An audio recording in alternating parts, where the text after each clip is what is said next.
Workplace professionalism, essential skills for a respectful and productive environment. Professionalism isn't just about dressing well, it's about how you communicate, behave, and contribute to your team. Welcome back to the channel. In today's dynamic work environment, professionalism is more than just a buzzword, it's the cornerstone of a successful, respectful, and productive workplace. It's how you build trust, advance your career, and ensure everyone feels valued. This video is an essential guide for every employee on building a professional image, fostering respectful communication, and upholding ethical standards in the workplace. Learn how to navigate common challenges, resolve conflicts gracefully, and become a valued, trusted colleague. But what exactly does professionalism mean in practice? Today, we are breaking it down into four core pillars: appearance and demeanor, communication etiquette, ethical conduct, and conflict resolution. Let's get started. Pillar 1: Appearance and demeanor. Your presence speaks volumes before you even say a word. A. Dress code. Context is key. Always adhere to your company's dress code. If it's business casual, understand what that truly means. When in doubt, it's better to be slightly overdressed than underdressed. Your clothing should be clean, pressed, and appropriate for your role and client interactions. B. Body language. Maintain eye contact, shows engagement and confidence. Good posture projects professionalism. Active listening, nodding, leaning in slightly, avoiding distractions. Be aware, fidgeting, slouching, or constant phone checking can signal disinterest. See personal hygiene. Always present yourself as clean and well-groomed. This shows respect for yourself and your colleagues. Pillar 2: Communication etiquette. How you communicate is fundamental to a professional environment. A. Verbal communication. Be clear and concise, get to the point. Active listening. Truly hear what others are saying. Don't just wait to speak. Respectful tone. Avoid yelling, interrupting, or condescending language. No gossip, ever. It erodes trust and poisons the workplace. B. Written communication, emails, messages, documents. Professional tone, always. No emojis or slang unless explicitly part of your company culture and used sparingly. Proofread, typos damage credibility. Clear subject lines help recipients prioritize and understand the message at a glance. Timeliness, respond to emails, messages promptly, even if it's just to acknowledge receipt. See meetings, in person and virtual.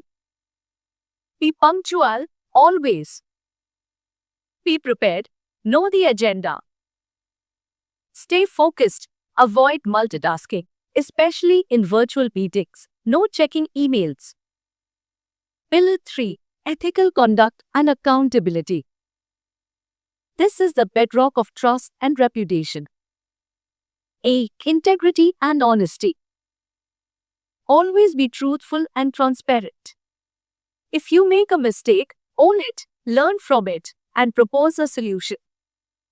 Blaming others is unprofessional and unproductive. B. Confidentiality. Respect company and client confidentiality. Do not share sensitive information, example, financial data, client lists, HR discussions, outside of authorized channels. C. Respect for diversity. Treat everyone with respect, regardless of their background, position, or beliefs. Zero tolerance for discrimination, harassment, or bullying. Foster an inclusive environment where all voices are heard and valued. D. Time management and productivity. Be accountable, meet deadlines, and deliver on your commitments. Manage distractions. Personal phone calls or social media should be kept to breaks. Pillar 4. Conflict resolution and adaptability. Professionalism shines brightest when things get tough. A. Conflict resolution, constructive approach. Address issues privately. Don't air grievances in public. Focus on the issue, not the person. Use I statements, I feel that, instead of accusatory you statements. Seek solutions, come with suggestions, not just complaints. Involve HR manager if direct communication doesn't resolve it, or if it involves harassment or severe misconduct. Be feedback, giving and receiving. Give constructive feedback, focus on behaviors, not personality. Be specific. Receive feedback gracefully. Listen without interrupting, ask clarifying questions, and don't get defensive. It's an opportunity for growth. C. Adaptability. The professional workplace is constantly evolving. Be open to new ideas, embrace change, and be willing to learn new skills. Conclusion, summary, and call to action. True professionalism is a continuous journey of self-awareness and improvement. By mastering your appearance and demeanor, refining your communication, upholding strong ethics, and embracing constructive conflict, you not only elevate yourself but also contribute to a thriving, respectful, and successful workplace culture. What's one aspect of professionalism you're committed to improving this week? Share your thoughts in the comments below. If you found this training valuable, please hit the like button, subscribe for more career and workplace insights, and ring that notification bell.